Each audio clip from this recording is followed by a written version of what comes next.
എന്താണ് road to exhibition? എൻ്റെ ചാനലിൽ ഞാൻ ഏറ്റവും എക്സൈറ്റഡ് ആയിട്ട് ചെയ്യുന്ന ഒരു കണ്ടന്റ് വീഡിയോ സീരീസ് ഈ റോഡ് ടു എക്സിബിഷൻ ആയിരിക്കും. കാരണം ഞാൻ അവസാനമായിട്ടൊരു പ്രോപ്പർ എക്സിബിഷൻ നടത്തിയത് 2014 അത് കഴിഞ്ഞിട്ട് ഇന്ന് വരേക്കും ഞാനൊരു പ്രോപ്പർ എക്സിബിഷൻ, അതായത് വലിയൊരു ഗാലറിയിൽ നമ്മുടെ പെയിൻറ്റിങ്സ് മാത്രം വെച്ചിട്ട് അതിന് അഡ്വർടൈസ്മെൻറ്റും പബ്ലിസിറ്റിയൊക്കെ കൊടുത്തിട്ട് അങ്ങനെ ഒരു പ്രോപ്പർ എക്സിബിഷൻ ഞാൻ ചെയ്തിട്ടേ ഇല്ല. അപ്പോൾ 5 വർഷത്തിന് ശേഷം ഞാൻ വീണ്ടും ഒരു എക്സിബിഷൻ ചെയ്യാൻ തീരുമാനിക്കുകയാണ്. അങ്ങനെ തീരുമാനിച്ചപ്പോൾ ഞാൻ വിചാരിച്ചു അതിൻ്റെ തുടക്കം മുതൽ അവസാനം വരെ ഫ്രം സ്റ്റാർട്ട് ടു എൻഡ് എല്ലാ പ്രോസസ്സും നമ്മുടെ ആർട്ട് ലവേഴ്സായിട്ട് ഷെയർ ചെയ്യാമെന്ന്. അതിൽ ഒരുപാട് യൂസ്ഫുൾ ആയിട്ടുള്ള ഇൻഫർമേഷൻ ഉണ്ടാവും. അപ്പോൾ നമ്മൾ ആദ്യം പെയിൻറ്റിങ് തന്നെയായിരിക്കും ചെയ്യുക. പെയിൻറ്റിങ് എക്സിബിഷൻ എന്ന് പറയുമ്പോൾ നമുക്ക് വെക്കാനായിട്ട് പെയിൻറ്റിങ് വേണ്ടേ, അപ്പോൾ പുതിയ പെയിൻറ്റിങ്സ് ആയിരിക്കും വെക്കുക. അപ്പോൾ അതിൻ്റെ സ്റ്റാർട്ട് മുതൽ എത്ര പെയിൻറ്റിങ് ചെയ്യുന്നോ, 20 പെയിൻറ്റിങ് ആണ്, 20 പെയിൻറ്റിങ് നമ്മൾ ഇതുപോലെ വ്ളോഗായിട്ട് ഓരോ സീരീസ് ഓഫ് വീഡിയോസ് ആയിട്ട് നമ്മുടെ ചാനലിൽ അപ്ലോഡ് ചെയ്യും. ഞാൻ എപ്പോഴും പറയാറുള്ള പോലെ ആർട്ട് പഠിക്കണം എന്നുള്ളവർക്ക്, ഒരാൾ വരയ്ക്കുന്നത് നാച്ചുറലായിട്ട് നോക്കി കണ്ട് പഠിക്കുകയാണെങ്കിൽ ഒരുപാട് വാല്യുബിൾ ആയിട്ടുള്ള ഇൻഫർമേഷൻസ് കിട്ടും എന്തായാലും. അപ്പോൾ അതാണ് ഫസ്റ്റ് പോയിന്റ്. പിന്നെയുള്ള കാര്യം, ഇതിൻ്റെ അകത്ത് കുഞ്ഞു കുഞ്ഞു എലമെൻ്റ് ഉണ്ട്. വെറുതെ ഒരു എക്സിബിഷൻ നടത്തണമല്ല, നമ്മൾ സ്റ്റാർട്ട് ടു എൻഡ് എല്ലാ കാര്യങ്ങളും നീറ്റായിട്ട് ഡീൽ ചെയ്ത് ഓരോ കാര്യങ്ങൾ മാനേജ് ചെയ്ത് എല്ലാം ചെയ്യുന്നുണ്ട്. അപ്പോൾ ഒരു എക്സിബിഷൻ ഹോൾ എങ്ങനെ ബുക്ക് ചെയ്യാം, അതിനെ ആരെ കോൺടാക്ട് ചെയ്യണം, അങ്ങനെയുള്ള ഒരുപാട് ഇൻഫർമേഷൻസ് നമ്മൾ ഷെയർ ചെയ്യുന്നുണ്ട്.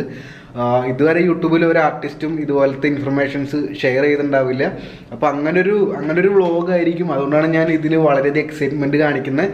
പിന്നെ നേരത്തെ പറഞ്ഞ പോലെ ഇത് ഫുൾ ലൈവ് ആയിരിക്കും, ഇത് സ്ക്രിപ്റ്റും കാര്യങ്ങളൊന്നും ഉണ്ടാവില്ല. നാച്ചുറലി ഞാൻ എങ്ങനെയാണോ അതുപോലെ ആയിരിക്കും ഈ ഒരു വ്ളോഗിൽ നിങ്ങൾക്ക് എന്നെ കാണാനായിട്ട് സാധിക്കും. അതുപോലെ തന്നെ എൻ്റെ വർക്ക് പ്ലേസും കാര്യങ്ങളും അധികം മോഡിയൊന്നും പിടിപ്പിക്കാതെ നാച്ചുറലായിട്ട് തന്നെ നിങ്ങൾക്ക് കാണിച്ചു തരാം എങ്ങനെയാണ് ഞാൻ വരയ്ക്കുന്നതെന്നൊക്കെ. അപ്പോൾ അതിൽ ആദ്യത്തെ എപ്പിസോഡ് എന്തായിരിക്കും, നമ്മളൊരു ക്യാൻവാസ് വാങ്ങിച്ച് അത് തുറന്ന് നമ്മൾ പെയിൻറ്റിങ് ചെയ്യാനായിട്ട് സ്റ്റാർട്ട് ചെയ്യുകയാണ്. ആ ഒരു എപ്പിസോഡാണ് നമ്മൾ ഇന്ന് കാണാൻ പോകുന്നത്. അത് കണ്ടിട്ട് നമുക്ക് തിരിച്ചു വരാം.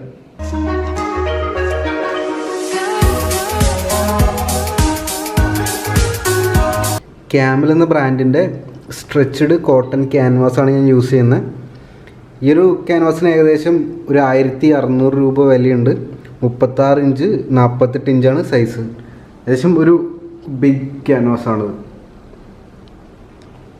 സ്ട്രെച്ച്ഡ് ക്യാൻവാസ് എന്ന് പറഞ്ഞാൽ എന്തുകൊണ്ടാണെന്ന് വെച്ചാൽ ഇതിൻ്റെ ബാക്ക് ഭാഗം ഉണ്ടോ, ഇങ്ങനെ വുഡ് ഫ്രെയിം ചെയ്തിട്ട് അതിൽ ക്യാൻവാസ് സ്ട്രെച്ച് ചെയ്ത് സ്റ്റാപ്ലർ വെച്ചിട്ട് അടിച്ചേക്കാണ്. അതുകൊണ്ടാണ് ഇതിനെ സ്ട്രെച്ച്ഡ് ക്യാൻവാസ് എന്ന് പറയുന്നത്. അപ്പോൾ ആദ്യം നമുക്ക് ഈ പ്ലാസ്റ്റിക് കോട്ടിങ് എടുത്ത് കളയണം.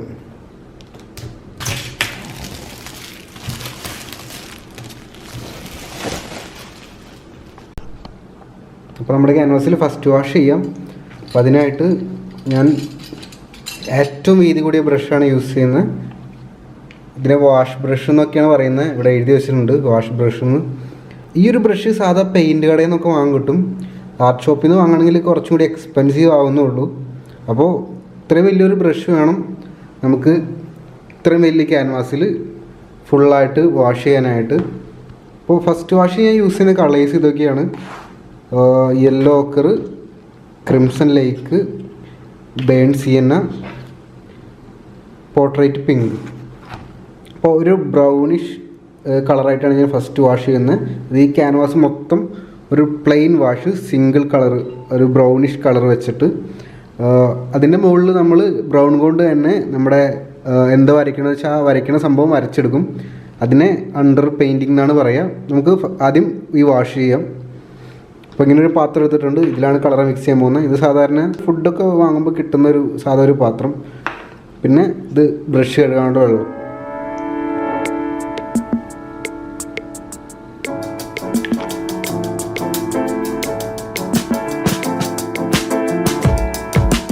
ഇതിൽ ഏറ്റവും കൂടുതൽ പോർട്രേറ്റ് പിങ്ക് എന്നുള്ള കളറാണ് എടുത്തിരിക്കുന്നത്.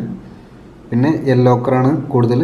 പിന്നെ ബേൺസിയന്ന, അത് കഴിഞ്ഞിട്ട് ക്രിംസൺ ലേക്ക്. ഇങ്ങനെയാണ് എമൗണ്ട്. ഇതിൽ ബ്രഷ് ഒന്ന് ജസ്റ്റ് ഒന്ന് വെള്ളത്തിലും ഒന്ന് നനച്ചിട്ട് ഇനി അതൊന്ന് മിക്സ് ചെയ്യണം.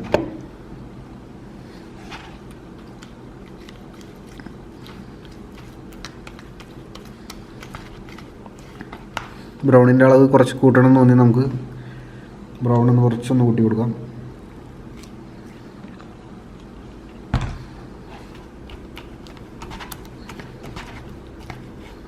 വെച്ചിട്ട് നമുക്ക് ഇത് ഫുള്ളായിട്ട് ഫില്ല് ചെയ്യാം. അങ്ങനെ നമ്മുടെ ഫസ്റ്റ് വാഷ് കംപ്ലീറ്റ് ആയിട്ടുണ്ട്. ഫുൾ ഒരു പ്ലെയിൻ കളറിൽ പെയിൻ്റ് അടിച്ചെടുത്തേക്കാണ്.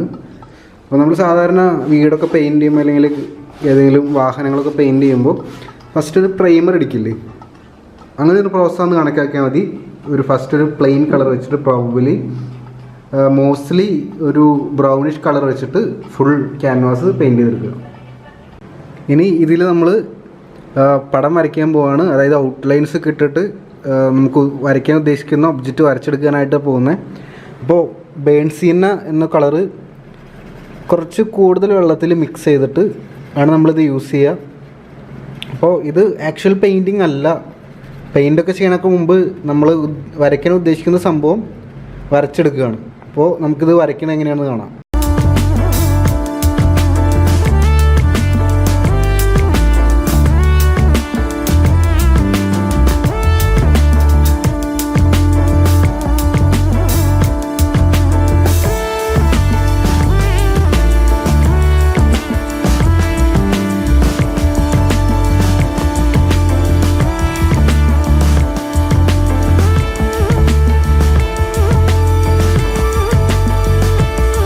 വരയ്ക്കാനുള്ള ടിപ്പ് എന്താണെന്ന് വെച്ചാൽ, ഞാൻ വളരെ കൂടുതൽ വെള്ളം ഈ പെയിൻറ്റിൽ അക്രലിക് പെയിൻറ്റിൽ മിക്സ് ചെയ്തിട്ടുണ്ട്.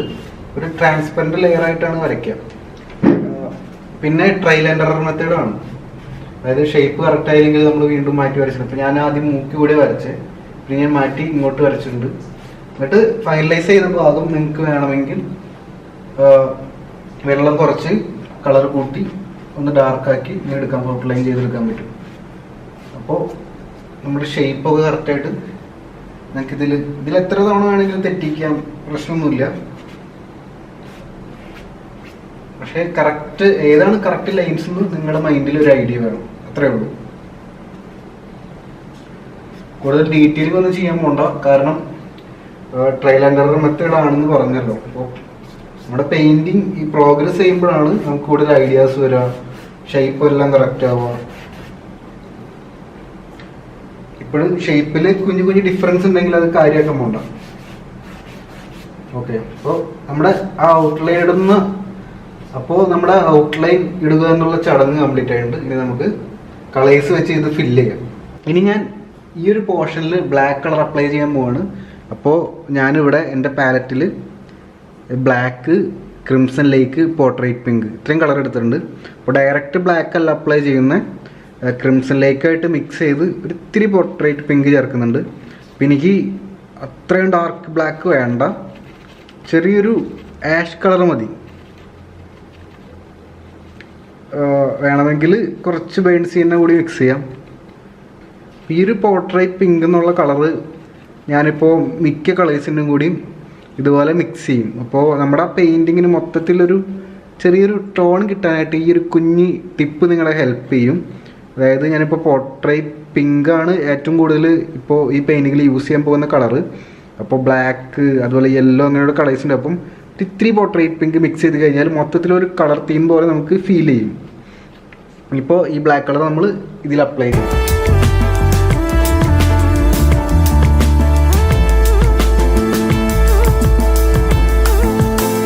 ഇപ്പോൾ എനിക്കൊരു കാര്യം നിങ്ങളുടെ അടുത്ത് ഷെയർ ചെയ്യാനുണ്ട്. ഒരു കുഞ്ഞ് ടിപ്പാണ്.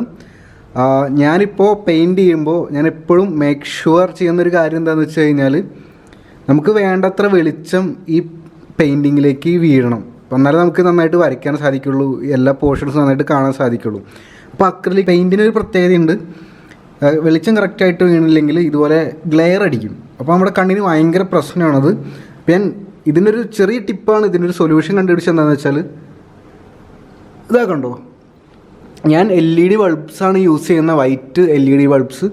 അപ്പോൾ അതിന് ഞാൻ നേരത്തെ വരച്ചുകൊണ്ടിരുന്നപ്പോൾ എനിക്ക് തോന്നി ഭയങ്കരമായിട്ട് ഗ്ലെയർ അടിക്കുന്നുണ്ട്.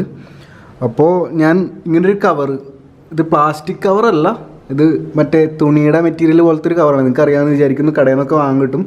ആ കവർ വെച്ചിട്ട് ഞാൻ ലൈറ്റ് കവർ ചെയ്തേക്കാണ്. പിന്നെ ഇവിടെ ഒരു ലൈറ്റ് ഓൾറെഡി ഉണ്ടായിരുന്നു, അത് ഞാൻ അടിച്ചു വെച്ചു. അപ്പോൾ നമുക്ക് അത്രയും ലൈറ്റിൻ്റെ ആവശ്യം ഉണ്ടായിരുന്നില്ല. എന്നിട്ട് ലൈറ്റ് എല്ലാം കറക്റ്റ് ചെയ്ത് ഇപ്പോൾ ഞാൻ നേരെ നിന്ന് നോക്കുമ്പോൾ ഇതിൽ ഗ്ലെയർ അടിക്കുന്നില്ല. അപ്പോൾ ഈ ഒരു പൊസിഷനിൽ ഞാൻ ഭയങ്കര കംഫർട്ടാണ്. അപ്പോൾ നിങ്ങൾ എപ്പോഴും പെയിൻറ്റ് ചെയ്യുമ്പോൾ നിങ്ങളുടെ ലൈറ്റിംഗ് ഒക്കെ കറക്റ്റ് ആക്കുക, നിങ്ങൾ സ്വയം കംഫർട്ട് ആവുക, എന്നിട്ട് വരയ്ക്കുക. കാരണം ഇതുപോലത്തുള്ള ബിഗ് റിയലിസ്റ്റിക് വർക്ക് ചെയ്യുമ്പോൾ നമ്മൾ കുറേ ടൈം ഇതിൽ സ്പെൻഡ് ചെയ്യും, നമ്മുടെ കണ്ണിന് ഭയങ്കര സ്ട്രെയിനാണ് ഉണ്ടാവുന്നത്. അപ്പോൾ ഇങ്ങനെയുള്ള കുഞ്ഞു കുഞ്ഞു ടിപ്സും കാര്യങ്ങളൊക്കെ ശ്രദ്ധിച്ചു കഴിഞ്ഞാൽ നമുക്ക് അടിപൊളിയായിട്ട് വരയ്ക്കാൻ പറ്റും.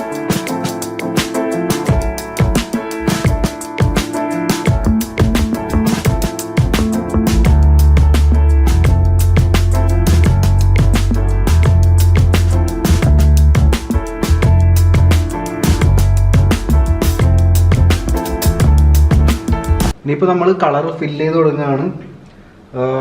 ഇപ്പോഴും നമ്മൾ ഡീറ്റെയിലിംഗ് ചെയ്യുന്നില്ല, ജസ്റ്റ് കളേഴ്സ് ഫില്ല് ചെയ്ത്, അതായത് ലൈറ്റ് ആൻഡ് ഷാഡോ കറക്റ്റ് ആക്കാം.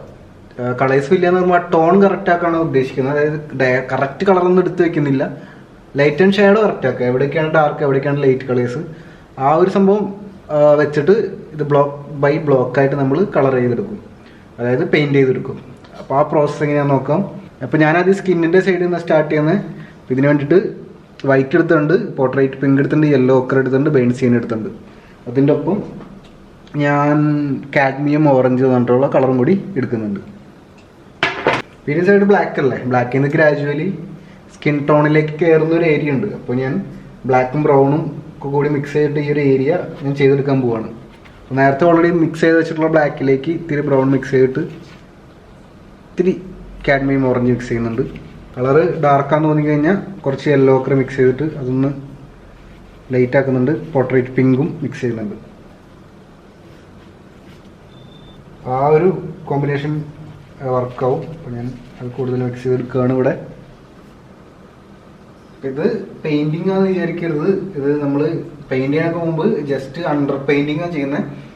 ഈ ഒരു പടം മൊത്തം ലൈറ്റ് ആൻഡ് ഡാർക്ക് ടോൺ വെച്ചിട്ട് നമ്മൾ പെയിൻറ്റ് ചെയ്യണക്ക് മുമ്പ് ജസ്റ്റ് ഒന്ന് പെയിൻറ്റ് ചെയ്തെടുക്കും. അതിന് അണ്ടർ പെയിൻറ്റിങ് എന്ന് പറയുന്നത് നമ്മൾ കളേഴ്സ് ഒന്നും ബോദർ ചെയ്യില്ല, ഡീറ്റെയിലിംഗ് ബോദർ ചെയ്യില്ല. അപ്പോൾ അണ്ടർ പെയിൻറ്റിങ് പ്രോസസ്സാണ് ഇപ്പോൾ നടന്നുകൊണ്ടിരിക്കുന്നത്. ബുക്കിൻ്റെ ഹോൾ ആക്ച്വലി ഈ ഒരു പോർഷനിലാണ് വരുന്നത്. ഞാൻ ആദ്യം വരച്ചപ്പോൾ കുറേ കയറ്റി വരച്ചിട്ടുണ്ട്. അപ്പോൾ ഈ ഒരു ഭാഗത്ത് വെച്ച് നമുക്കത് കറക്റ്റ് ചെയ്യാം, ഈ ഒരു സ്റ്റേജ് വെച്ചിട്ട്. അപ്പോൾ ഞാൻ ലൈറ്റ് ടോൺ വെച്ച് പോവാണ്. ഇപ്പം എനിക്ക് ഷാഡോസിൻ്റെ ഷേപ്സ് ഒക്കെ നോക്കി മനസ്സിലാക്കാനായിട്ട് സാധിക്കും. കാരണം ഇങ്ങനൊരു പോർഷൻസിൽ ലൈറ്റ് വീഴുന്നുണ്ട്. ഇതൊരു ഷാഡോൻ്റെ ഒരു ഷേപ്പ് ഇങ്ങനെയാണ്. കുറച്ചുകൂടി നമുക്ക് പടം കുറച്ചുകൂടി വ്യക്തമായ രീതിയിൽ മനസ്സിലായി വരുന്നുണ്ട്. ഇപ്പോൾ അതുപോലെ തന്നെ ഇവിടെ ഇത്രയും ഇതില്ല, ഇത്രയും പോർഷനേ ഉള്ളൂ. അപ്പോൾ ഞങ്ങൾ ബ്ലാക്ക് വെച്ചിട്ട് അതൊന്ന് ഡിഫൈൻ ചെയ്തെടുക്കുകയാണ്. ഔട്ട്ലൈൻ ഫേസിൻ്റെ ഞാൻ എഡ്ജൊക്കെ ഒന്ന് ബ്ലെൻഡ് ചെയ്തെടുക്കുകയാണ്. അപ്പോൾ ഈ ഒരു പോർഷൻ കംപ്ലീറ്റ് ആയിട്ടുണ്ട്, അതായത് അണ്ടർ പെയിൻറ്റിങ് കംപ്ലീറ്റ് ആയിട്ടുണ്ട്. ഇനി നമുക്ക് ബാക്കി പോർഷൻസ് കൂടി ഇതുപോലെ തന്നെ കംപ്ലീറ്റ് ചെയ്തെടുക്കണം. ലൈറ്റ് ഉണ്ടെന്ന് തോന്നുന്ന പോർഷൻസ് അപ്പോൾ തന്നെ അതുപോലെ ലൈറ്റ് വെച്ചിട്ട് ഒന്ന് ഡിഫൈൻ ചെയ്ത് വെക്കുകയാണ്, അല്ലെങ്കിൽ നമ്മൾ അത് വിട്ടുപോകും. അപ്പോൾ ലൈറ്റ് ആക്കാനായിട്ട് ഞാൻ മിക്സ് ചെയ്ത് പോർട്രേറ്റ് പിങ്ക് എന്നുള്ള കളറാണ്. അപ്പം ഇതേ ഒരു മെത്തേഡിൽ ഈ ഒരു സൈഡ് നമുക്ക് അണ്ടർ പെയിൻറ്റിങ് ചെയ്തെടുക്കാം.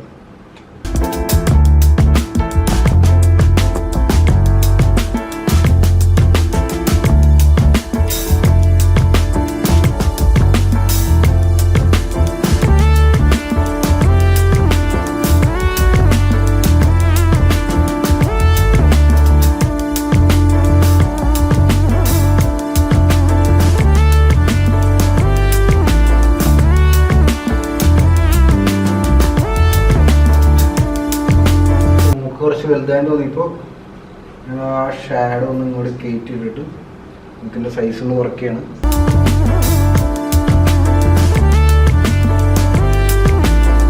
അപ്പോൾ ഇന്നത്തെ ഈ റോഡ് ടു എക്സിബിഷൻ വ്ളോഗ് എല്ലാവർക്കും ഇഷ്ടപ്പെട്ടെന്ന് വിചാരിക്കുന്നു. ഇനി വീണ്ടും നമ്മൾ തുടർച്ചയായിട്ട് ഇതുപോലെ സീരീസ് ആയിട്ട് ചെയ്തുകൊണ്ടിരിക്കും.